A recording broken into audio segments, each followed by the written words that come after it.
మరి నీకు బాబు? పర్లేదులే. ఆ దేవుడే ఇస్తాడులే నీకు.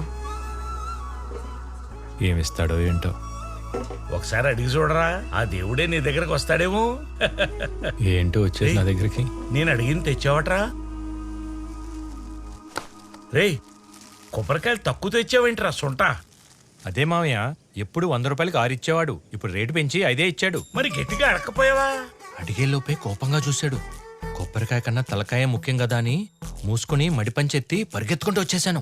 ఒరేయ్, నువ్వు ప్రతిదానికి ఇలా మూసుకుంటున్నావు కాబట్టే నీకు రావాల్సిన మీ నాన్నగారి పూజారి పోస్టు ఆ అంట్ల మీద సిద్ధాంతగాడికి వెళ్ళింది. మరి చక్కెర పొంగల్లాగుంటే ప్రతివాడు మింగేస్తాడ్రా. కొబ్బరికాయల గట్టిగా ఉన్న కూడా పగలగొట్టుకుని మింగేస్తున్నారు కదా మామయ్య. ఒరే సద్దనం, ఆ 50 కొబ్బరికాయలు ఈ సంచిలో వెయ్యి. 5 కొబ్బరికాయలే కదా మామయ్య. అయితే నేనిక్కడ 50 రాసి చచ్చాను కదా. అయ్యో రామా, 50 కొబ్బరికాయలని రాసి దేవుడి సొమ్ముని అప్పణంగా మింగేస్తున్నారు అన్నమాట. నిత్యవశం బెట్ట, ఆ దేవుడేమన్నా తిండిపోతారా? 50 కొబ్బరికాయలు అప్పణంగా మింగడానికి? మన ఆకలి తీర్చుకోవడానికి మనం రాసుకుంటాం అంతే. మన ఆకలికి అన్ని అవసరమా మామయ్య? అయినా ఇవన్నీ కూడబెట్టేది నాకు కాబోయే పెళ్ళం కోసమే కదరా. ఎవరు మామయ్య? మందారం. అయ్యో రామరామా, ఆవిడ పారి వాళ్ళ అమ్మగారు కదా. ఒరే కోడిబుర్రా, మన చాణక్యుడు ఏమన్నాడ్రా? మై ఫస్ట్ హ్యాండా సెకండ్ హ్యాండ్ అనేది ముఖ్యం కాదు, మనతో ఉన్నంత కాలం హ్యాండ్ ఇవ్వకుండా ఉంటే చాలు అన్నాడు మహనీయుడు. నిజంగా చాణక్యుడు అన్నాడా? ఒరేయ్, మనం ఏం చెప్పాలన్నా అది చాణక్యుడు చెప్పాడంటే నమ్మశక్యంగా ఉంటుందిరా. మీరు ప్రేమిస్తున్నట్టు ఆవిడికి తెలుసా? తెలిస్తే నాలాంటి అందగాడిని ఎందుకు వదులుకుంటుందిరా? నేనే చెప్పలా. ఎందుకు భయమా? ఒరే అదవా, ఆవును తెస్తే సరిపోదురా, దాన్ని మేపడానికి గట్టి కావాలి కదా, దాన్నే సమకూరుస్తున్నా. ఇప్పుడు మీ జవసత్వాలు జారిపోయాక ఏం ఉపయోగం మామయ్య? వయసుదే ఉందిరా, ప్రేమలో ఉంటే ఎవరినో పొంగుతుంది. ఇక్కడ మనకు సమయం మించిపోతుంది. దేనికి ప్రేమక? లెక్కకి. శీఘ్రంగా మనం పాఠశాలకు వెళ్ళాలి.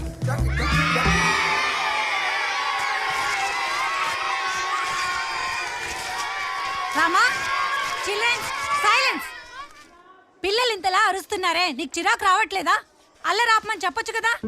పిల్లలు ఇప్పుడు కాకపోతే ఇంకెప్పుడు అల్లరి చేస్తారండి. పెద్ద అయిన తర్వాత వాళ్ళ మొక్కల్లో కూడా మీ మొక్కలాగే చిరాకులు చిట్లింపులు వచ్చేస్తాయి. అందుకే అవి చేయొద్దు ఈ చేయొద్దు అని చెప్పొద్దు.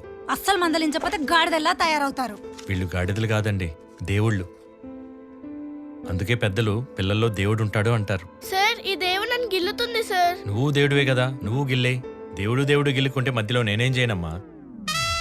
రామా, దేవుడా. రామా, ఏంట్రా? ఏంటి నీకు పిల్లల మీద ఉన్న ఇష్టంలో నా మీద 10% కూడా లేదేంట్రా?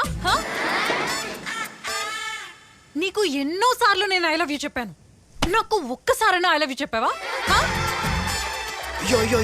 పరి నన్ను ఎప్పుడు లేపుకెళ్తావు? కొంచెం బరువు తగ్గవే ప్రయత్నిస్తాను. అమ్మో, రామగడు జోకేశాడు. ఇంటి నుంచి ఎప్పుడు లేపుకెళ్తావు? అసలు నువ్వు మగాడివేనా? ఆ మాటలేంటే పారి, చిన్నప్పుడు నేను స్కూల్లో పురుష శౌచాలయానికి వెళ్ళేవాడిని కదా. ఆ సందేహం ఏంటి? మగాడు అంటే ఆడు పోసుకోవడం కాదు, ఎదుటోడితో పోయించాలి. పరి, రోజు మన స్కూల్ పిల్లలకి దగ్గరుండి పోయిస్తున్నాడు కదా మా వెధవా. వెతవన్నారు వెతవా. తప్పు పరి, నన్ను అలా అనుకో. నీ తండ్రి స్థానంలో ఉండాల్సిన వాడిని కొద్దిలో మిస్ అయిపోయింది. చూడు, పెన్షన్ తీసుకునే వయసు వస్తున్నావు, మా అమ్మని ప్రేమిస్తున్నా.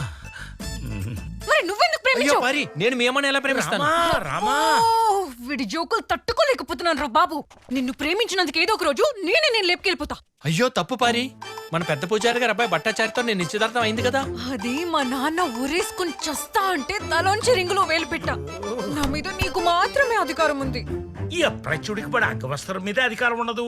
ఎవడైనా లాక్కుపోతే గొడవెందుకని శివశివ అని వదిలేస్తాడు. అంతేనా? నన్ను ఎవరైనా లాగేసుకుంటే వదిలేస్తావా? నేను నీ అంగవస్త్రం ఒక్కటేనా? భట్టాచారి చూస్తున్నాడు. ఎన్నిసార్లు చెప్పాను రా పారి జోలికి వెళ్ళొద్దని. నిశ్చితార్థం జరిగితే సగం పెళ్లి అయిపోయినట్టే. ఇప్పుడు నేను పారికి సగం మొగుడిని రా.